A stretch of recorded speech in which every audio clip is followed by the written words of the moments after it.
जो ज्वेलर हैं राकेश कुमार सोनी, क्योंकि ये नॉन चेन स्नैचर रहा है, हालांकि रहने वाला ये वैशाली का है, लेकिन अधिकांश इसका जो वो अपराध क्षेत्र है वो यहीं का रहने वाला है, पटना में करता है। तो जितना ही उनको हटा दीजिए सही है, तो जितना भी जो चेन स्नैचिंग ये करता था, तो अधिकांश जो चेन वगैरह जो है ये उसी ज्वेलर को जाके बेचता था, जिसकी वजह से इसका काफ़ी पैसा उसके पास होता था, और जब बेल के लिए पैसा वगैरह की जो ज़रूरत होती थी उसकी मदद करता था। इसी बीच में तकरीबन 40,000 रुपया इसके कहने के अनुसार उस ज्वेलर के पास बकाया था। नमस्कार, आप देख रहे हैं लाइव सिटीज़ में हूँ आपके साथ शिवम। बीते दिनों पहले राजधानी पटना के राजीव नगर थाना क्षेत्र के रोड नंबर 16 में सुहागन ज्वेलर्स के मालिक राकेश कुमार सोनी पर अपराधियों ने गोली चला दी थी, जिस मामले का खुलासा आज पटना के एसएसपी मानवजीत सिंह ढिल्लों ने किया है। क्या कुछ कह रहे हैं, पहले आप वो सुने। राजीव नगर में सुहागन ज्वेलर्स नाम की एक दुकान पर कुछ अपराध कर्मियों ने धावा बोला था, जिसमें जो ज्वेलरी दुकान के मालिक थे राकेश कुमार सोनी, उनके ऊपर गोली चलाई गई थी और उनको धमकी दी गई थी, जिसमें वो ज़ख्मी हुए थे और वर्तमान में इलाजरत हैं।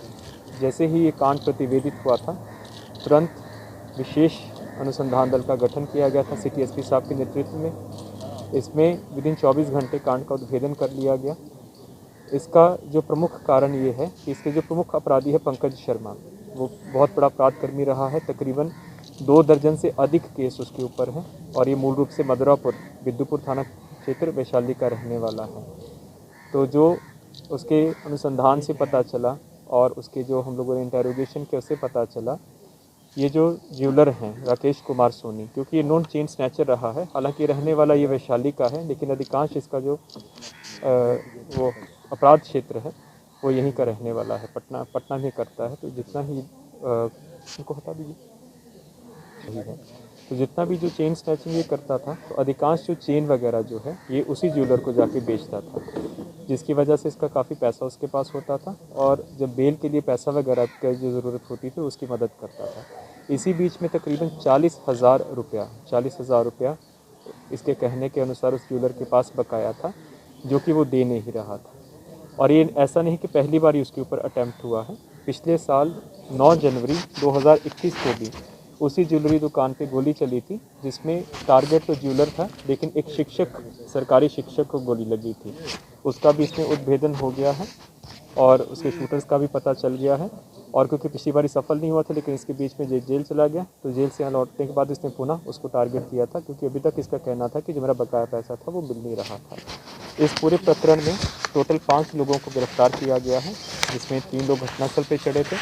इसमें एक गोविंदा कुमार नाम का शख्स है, जो कि वैशाली ज़िला का रहने वाला, और इसके साथ जहाँ पे जाके ये घटना का पूरा षड्यंत्र रचा गया था और जिन्होंने हथियार सप्लाई किया है, 2 सहोदर भाई हैं, प्रवीण कुमार उर्फ झुन्नू सिंह करके, और उसका भाई है सुबिंद कुमार उर्फ बंटी करके। इसमें टोटल 2 हथियार रिकवर हुए हैं जो कि प्रयोग हुए हैं, और 2 मोटरसाइकिल जो कि घटना में प्रयोग हुए हैं वो रिकवर कर लिए गए हैं। और इसमें जो एक हथियार रिकवर हुआ लाइसेंसी रिवॉल्वर भी है, और जिसका लाइसेंसी रिवॉल्वर है जिसका मिसयूज़ किया जा रहा था, उसको भी हम लोगों ने गिरफ्तार किया है, जिसका नाम जितेंद्र सिंह है, और इसका शस्त्र अनुज्ञप्ति के निरस्तीकरण के लिए हम लोग आगे की कार्रवाई कर रहे हैं। जो 4 क्रिमिनल्स थे उसमें 3 अरेस्ट हो गए। हाँ, उसमें से 3 हो गए, और बाकी अभी लोग वांछित हैं, और उसके अतिरिक्त षड्यंत्रकर्ता के रूप में 2 लोग और अरेस्ट हुए। टोटल 5 की अरेस्टिंग इसमें हो चुकी है। मैं बंटी सिंह का जो बंटी सिंह है, बंटी सिंह और झुन्नू सिंह, ये पंकज शर्मा के बहुत करीबी सहयोगी रहा है। इनफैक्ट बंटी सिंह और पंकज शर्मा दोनों एक साथ जेल गए हैं 2005 में एक अपहरण के कांड में।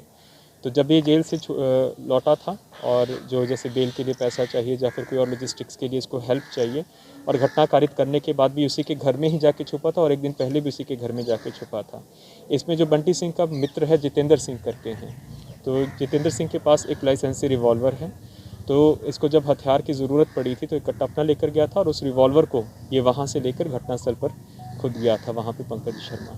क्योंकि जो आपका शस्त्र अनुज्ञप्ति होती है वो केवल आपकी आत्मरक्षार्थ उसके लिए होती है, आप उसको किसी आपराधिक कृत्य के लिए किसी को दे नहीं सकते हैं।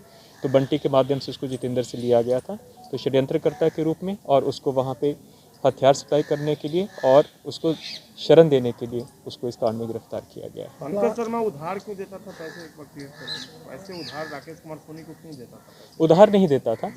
जो चेन स्नैचिंग का जो काम करता था, उसका जो चेन वगैरह वो उसी की दुकान पे जाके बेचता था, लूट का सोना वगैरह। और राकेश कुमार सोनी के यहाँ पे आज का नहीं, तकरीबन 1 दशक से ही, जब से ये है तब से वो कर रहा था।